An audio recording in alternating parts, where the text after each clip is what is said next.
Stick your web up in me. Don't tickle my asshole, Wolverine. It's ticklish.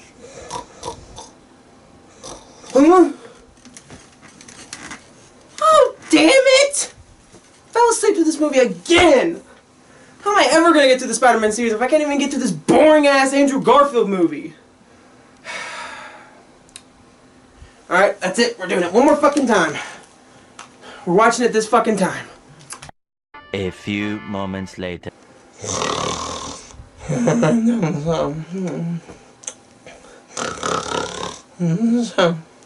Sip your web up in me, Spider-Man. No, Beast, your hair is too fluffy.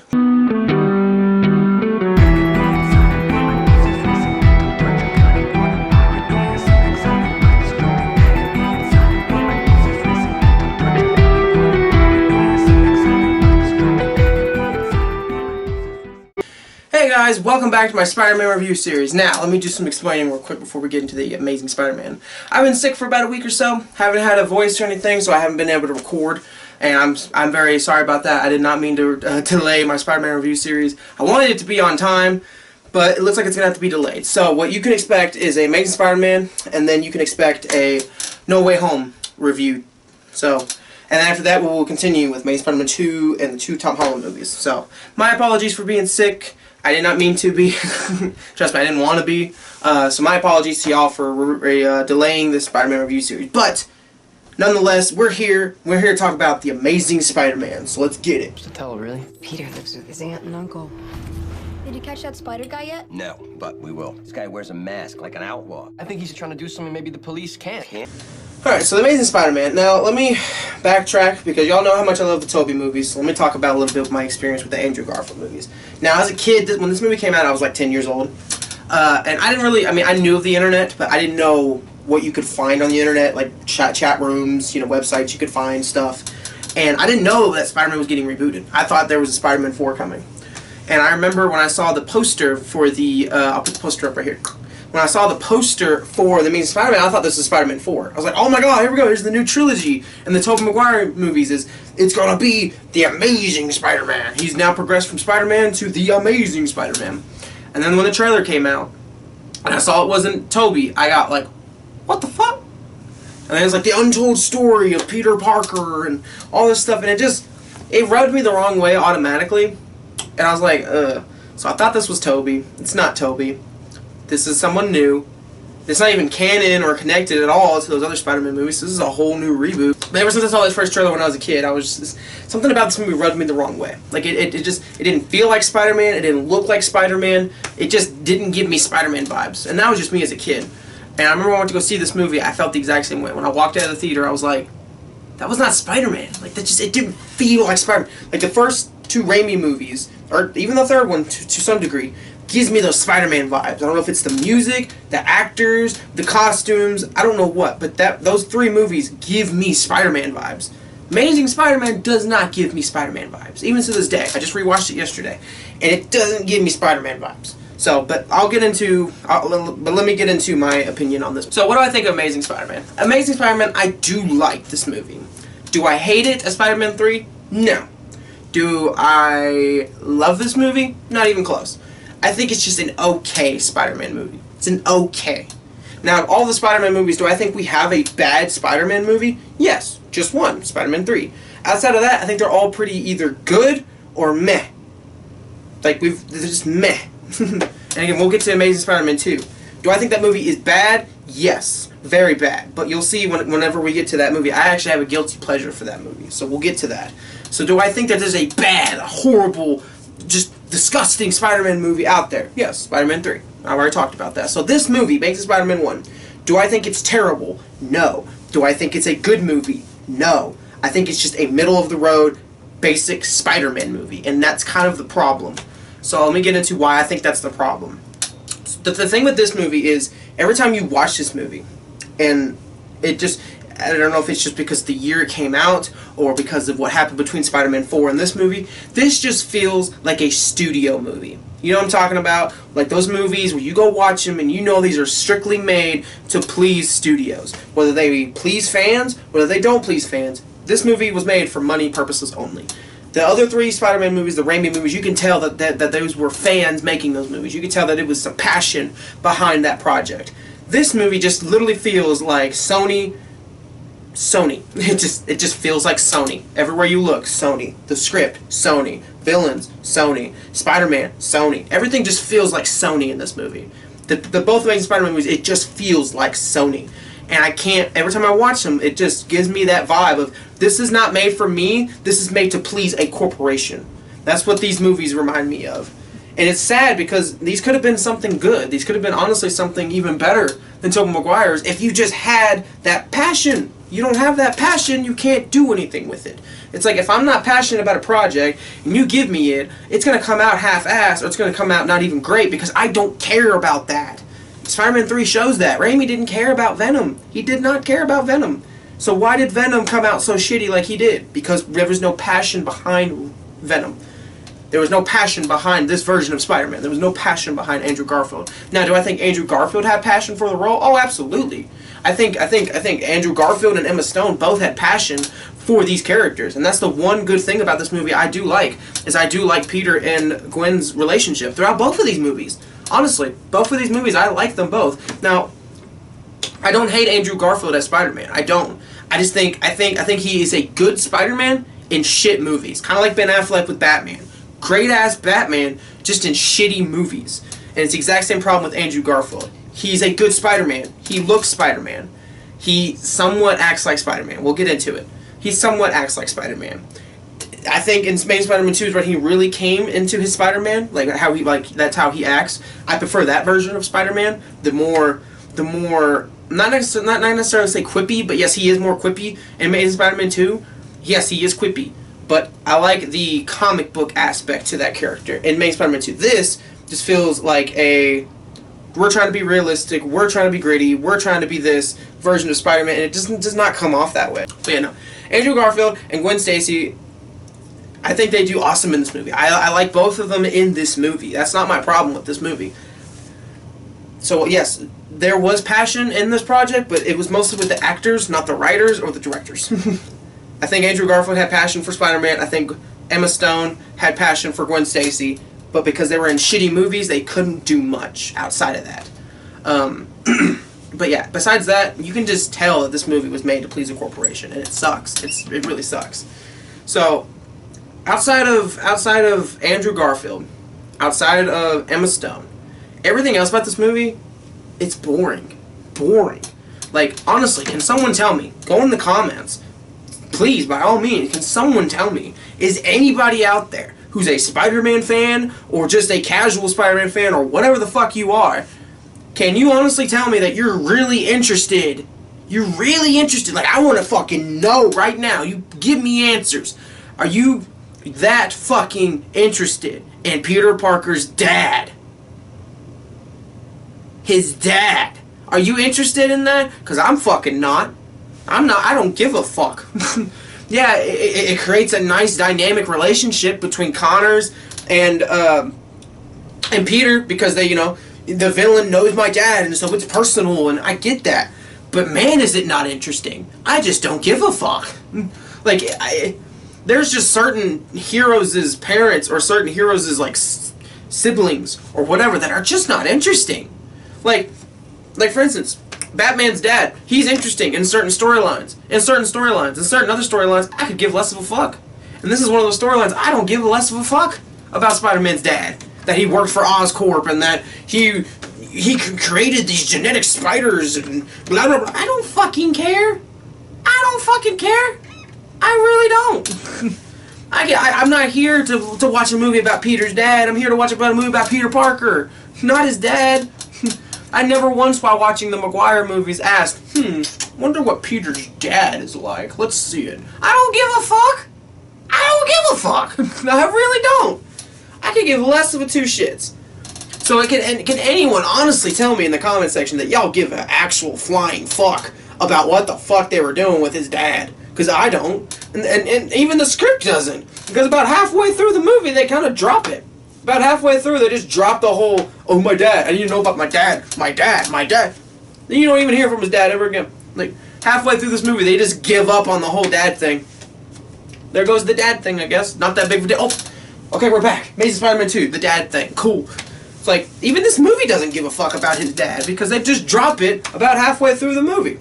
So, okay. And then, what other thing irritates me is the fact that you can tell Sonny tried so hard to be different from Raimi. Let's change everything. Let's make him more quippy. Let's make him darker. Let's make this. Let's make that. Let's give him actual web shooters, not organic web shooters. Let's change everything. But the dumb thing is, they still take elements from his fucking story. They still take elements from it, and that's what pisses me off. You try to be so different, you try to be so original, like, we're better than the Raimi movies. Yeah, then why are you copying the Raimi movies? You straight up, nobody can tell me this otherwise, you straight up copied, almost exactly, like, to a T, you copied their homework. You copied the way Uncle Ben dies, practically. The exact same outlook.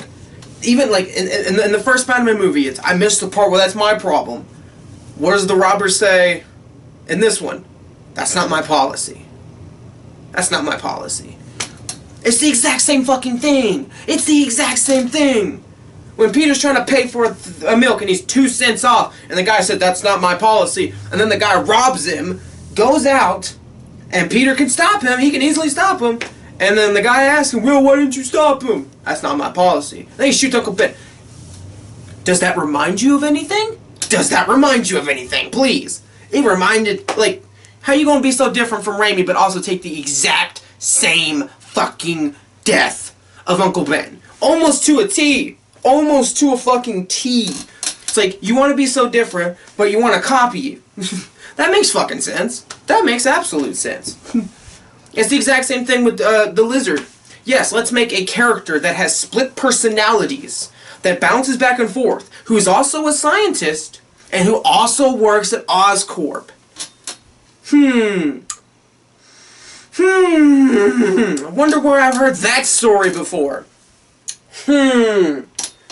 So for someone trying to be so fucking different, and trying to be not what Raimi was, yeah, sure as hell took a lot from him. Sure as hell took a lot from him. So that's what definitely frustrates me about this movie. You canceled Spider-Man 4 because you want to do your own thing. I want to be different. It's like an angsty teen being like, I don't need you, Mom and Dad. I can be on my own. Oh, really? Because you sure as hell are copying everything Raimi did before. So yeah, every time I watch this movie, I pick up on those elements, and it frustrates me because it's like, for someone trying to be so different, you sure copy. You sure fucking copy. But outside of that, there's just no emotion in this movie. There's just no emotion. Like, I don't feel anything when Uncle Ben dies.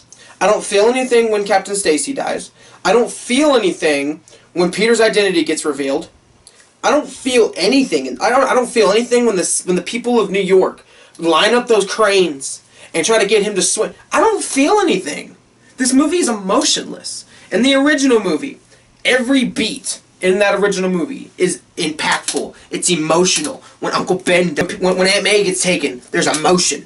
When, you know, the city are throwing shit at Green Goblin, there's emotion. There's just constant emotion throughout that entire first movie. This one is soulless. It's fucking soulless. I don't feel anything for anybody. I don't care about anybody other than Gwen Stacy and Peter Parker, and that's because you got Mark Webb, who made 500 Days of Summer, so he knows how to make a romantic comedy. I just don't fucking care. I don't care. And it's not because I'm a Raimi fanboy and I'm like, oh my god, I don't like anything other than Raimi. No. I'm fine with different interpretations. But it's the fact that you give me a dull, boring, lifeless, soulless script and expect me to care. And expect me to fucking care. It's like giving me a plate full of burgers and fries, and I'm about to chow down. And then you take it away, and you give me a bun and a patty and one french fry. So you're telling me you canceled that to give me this. That's what you're telling me? You canceled my big-ass order of burgers and fries for one burger and one fry. Like, I fucking care. So, not a bad movie whatsoever. It's just a frustrating movie. Now, again, I know I've been ranting, and I'm going to get off that train for a second, because I do want to talk about some things about this movie I do like. Now, trust me, this is a positive. It's going to start off negatively, but it's going to be a positive. Now, I don't like the suit. I've never liked this suit whatsoever. I've never liked it. Now, I love Amazing Spider-Man 2 suit. I love that suit. But this suit, I don't like it. I like it from the neck down. The neck down looks fine. The logo looks fine. The logo on the back looks fine. The color schemes are right. It's just the fucking mask. I don't like the mask. The fucking sunglass shade eyes, the basketball-looking structure, it's just off. It's just very off. And it's very tight and spandexy. It's just not a bad suit by any means. Definitely much belongs in its own separate thing, but it's just not for me. But there are some action sequences I also like as well. I do like the bridge sequence. It's a very nice Spider-Man-y scene where he gives the mask to the kid and he puts it on, and you know, I like that scene. That to me feels like Spider-Man. That feels like a Spider-Man scene to me. Everything outside of that, the action scenes, like the sewer scene, I wouldn't even call that an action scene. It was just Lizard scrapes his chest, they fall, Spider-Man gets away. That's it. You can say the same thing about the school scene. While it's cool to see, nothing really happens. It's just Lizard scratching this, scratching that, Spider-Man webs him up, he gets away. That's it. That's it. Now, I do like the Stan Lee cameo in this movie. It's a really funny scene where you got Stan Lee checking out books with the headphones on, you got Spider-Man and Lizard fighting in the background. That's cool. I do like that. But yeah, there's not, I don't know. This movie, there ain't a lot to talk about. It's just a lot of ranting, which I apologize. First video I come back to, it's nothing but ranting. But yeah, there's just something about this movie I never really loved, never really liked as well. It's just kind of meh. Like, if I'm in a Spider-Man mood, I'm going to go to the Raimi movies or Amazing Spider-Man 2 or the Tom Holland. I'm never going to go to this movie. Last time I watched this movie, outside of yesterday, was probably when it came out. Like, to be honest with you, how much I don't like this movie. It's just not for me. I don't like the emo, punk, teenager version of Peter Parker. I don't like most of these casts of Uncle Ben and Aunt May. I don't like them. They're not, to me, they're just not, they don't fit the part. And then just, again, villain. What really to say about the villain other than he's not a villain? he just gets crazy and he turns into the Lizard, and then the fucking plan. Let's go back to the plan for a second. The plan. What was his plan? I'm gonna turn everybody into lizards. For what? What's your purpose? What? Why? You want a lizard world? You want to have a Jurassic Park but lizard edition? Like, why? What was the point of that? There was no point of that. And then, even the way that he changes his mind last second, like, oh, I'm gonna be a hero now, I'm gonna lift him up, and we're gonna be... What? Okay. It's like, everything about this movie just feels like a B-rated, cheap version of what came before. And that's the best way to sum this movie up, in my opinion, is a cheap movie of what came before. The Lizard is almost a rip-off / carbon copy of Green Goblin. The story is almost a rip-off, beat for beat, of the first Raimi movie. It's just a carbon copy of everything. For something trying to be so different and something trying to be so new, you sure take a lot of inspiration from something. So, I don't know. You tell me what you guys think down below. Do you love this movie? I know there actually are fans out there. One of my friends is a Andrew Garfield Amazing Spider-Man defender. So, I've heard it. I've heard the arguments. So, but leave your comments and opinions down below. I'd love to hear them. And welcome back to the Spider-Man review series. We should be talking about No Way Home soon. So, get ready for that. And as always, I see you Spiderheads next time.